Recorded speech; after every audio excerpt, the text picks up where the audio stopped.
تو منیر صاحب، آپ کو کیا لگتا ہے کہ پاکستان کی اس واضح پوزیشن کے بعد اب افغان طالبان رجیم کوئی کارروائی کرے گی یا ان کی ڈٹائی جو ہے وہ اسی طرح سے برقرار رہے گی؟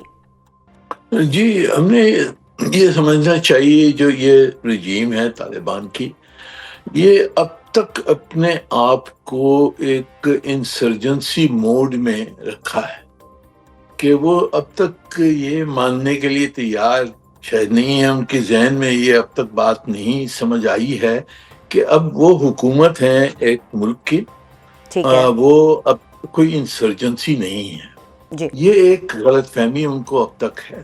دوسری غلط فہمی یہ ہے کہ وہ سمجھتے ہیں کہ ہم نے بڑی بڑی طاقتوں کو ہرایا، ہم نے پہلے روس کو ہرایا، اب پھر ہم نے امریکہ کو ہرایا، اور ہم تو ایک سپر پاور ہیں اور ہم سے کوئی نہیں لڑ سکتا ہے۔ جی تو اس وجہ سے ان کی جو کیلکولیشن، جیسے چشتی صاحب جو کہہ رہے تھے کہ جو ان کی جو کیلکولیشن ہے زور جو پاور کی، وہ اس وجہ سے ڈسٹورٹڈ ہے کہ وہ سمجھتے ہیں کہ ہم نے دوسروں کو ہرایا، بڑے طاقتوں کو ہرایا، اور پاکستان کو بھی ہم نے پڑھ سکتے ہیں۔ تو یہ ان کی مس کیلکولیشن ہے، اور جو ہم نے اسٹریٹجی اب جو جاری رکھی ہے وہ کمپریہنسو اسٹریٹجی ہے۔ ہم نے اپنی انٹرنل ایکشنز لے رہے ہیں، دوسرا ہم انٹرڈکشن کر رہے ہیں کہ کراس بارڈر انٹرڈکشن کوئی کراس نہیں ہو، پھر ہم پینلٹی ایکشن لے رہے ہیں جب ہم دیکھتے ہیں کہ انہوں نے ہمیں کوئی اٹیکس کیے، اگر ضرورت ہوئی تو ہم ایکشن لیں گے ان کے خلاف، اور ہم نے پھر ان کو آئسولیٹ کیا ہے۔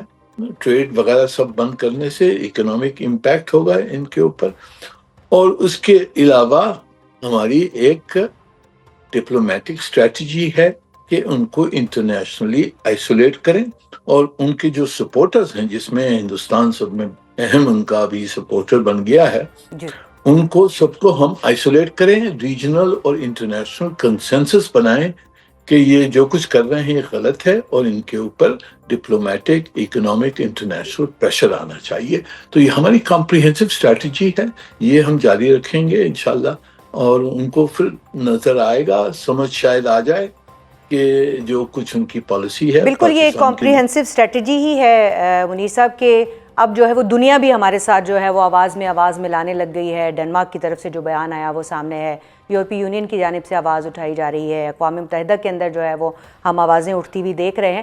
چشتی صاحب، یہ بتائیے گا کہ اب 3 بڑے حملے جو ریسنٹلی ہوئے ہیں، اسلام آباد کچہری، وانا اور ایف سی ہیڈ کوارٹر، ان تینوں حملوں میں جو دہشت گردی کی ذمہ داری ہے وہ عائد ہوئی ہے افغان شہریوں کے اوپر، اور اس کے ثبوت بھی موجود ہیں، اور وہ ثبوت ہم نے دنیا کے سامنے رکھ دیے ہیں۔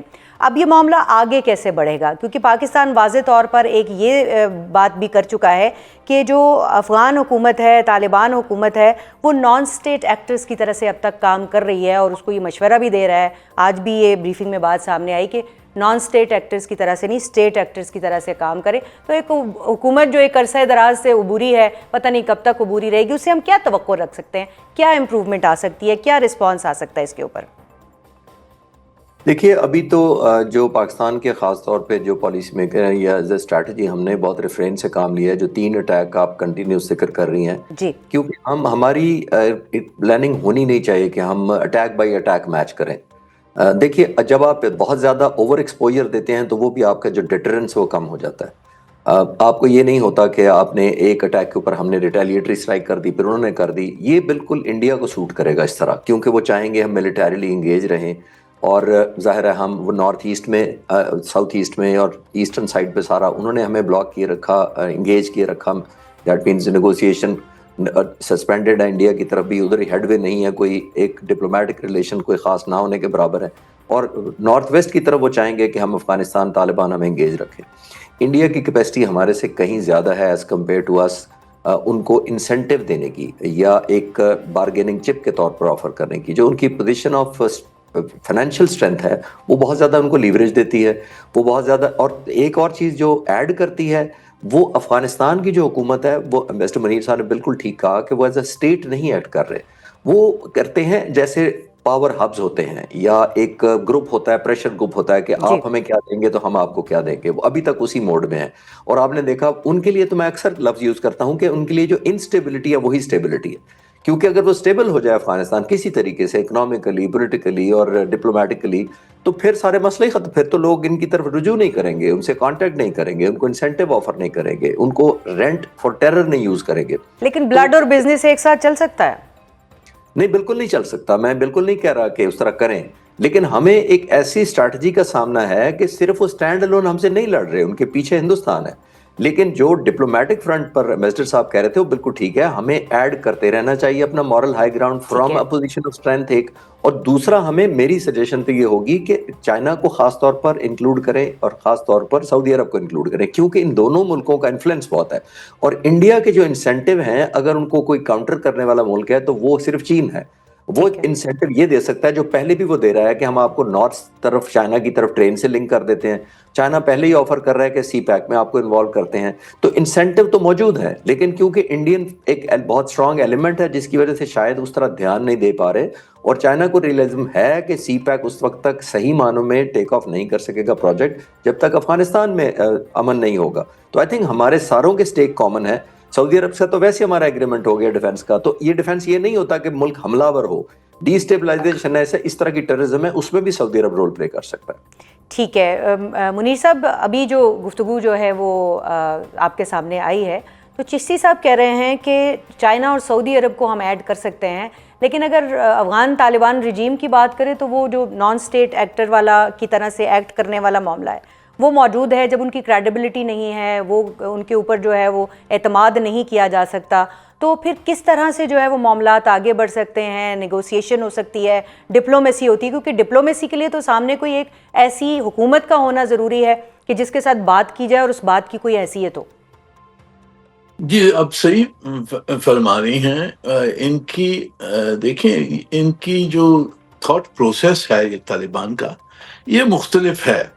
جیسے حکومت دوسری ہوتی ہیں, وہ سمجھتی ہیں کہ جی بیلنس آف فورس کیا ہے, بیلنس آف پاور کیا ہے, اور اس کے تحت پھر فیصلے کرتے ہیں. یہ اس طرح سے فیصلے نہیں کر رہے ہیں. ان کی ایک آئیڈیالوجی ہے, ان کی آپس میں فیکشنز ہیں, اس میں پھنسے ہوئے ہیں. ان کی آپس میں بھی جو انٹرنل ڈویژنز ہیں اس کی وجہ سے بھی یہ فیصلے نہیں کر پاتے ہیں. جیسے اب جو استنبول میں مذاکرات جو ہوئی ہیں, وہاں وہ وربلی تو مان لیا کہ جو کچھ انہوں نے کرنا ہے, پر وہ لکھ کے نہیں دے سکتے ہیں کیونکہ ان کی انٹرنل وجوہات کے تحت وہ نہیں دے سکتے ہیں.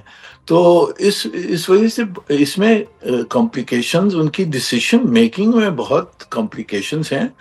پر ہم نے پوری کوشش کرنی چاہیے پورے خطے میں کنسنسس بنا کے چین کی انفلوئنس, سعودی عرب کی انفلوئنس, روس کی انفلوئنس ہم سب استعمال کر سکتے ہیں ان کے خلاف. اور ان کو سمجھانے کی ضرورت ہے کہ اس طرح سے یہ چلیں گے تو ان کا جو ملک کا بہت نقصان ہوگا. افغانستان جو ابھی اتنی مشکل میں ہیں, ان کے لوگ, غربت پوری پھیلی ہوئی ہے افغانستان میں, تو ان کو سمجھ کہاں نہ کہاں آئے گی کہ یہ جو کچھ کر رہے ہیں پاکستان کے ساتھ یہ بہت غلط راستے پہ چل گئے ہیں. اور جو ہندوستان ان کی بیکنگ کرتا ہے, جس دن انہوں نے فیصلہ کیا وہ ہندوستان بھی اب بھاگ جائے گا. تو ان کو فیصلہ کرنا ہے پاکستان کے ساتھ, تو ان کو رہنا ہے. اور پاکستان کے بغیر افغانستان ترقی نہیں کر سکتا.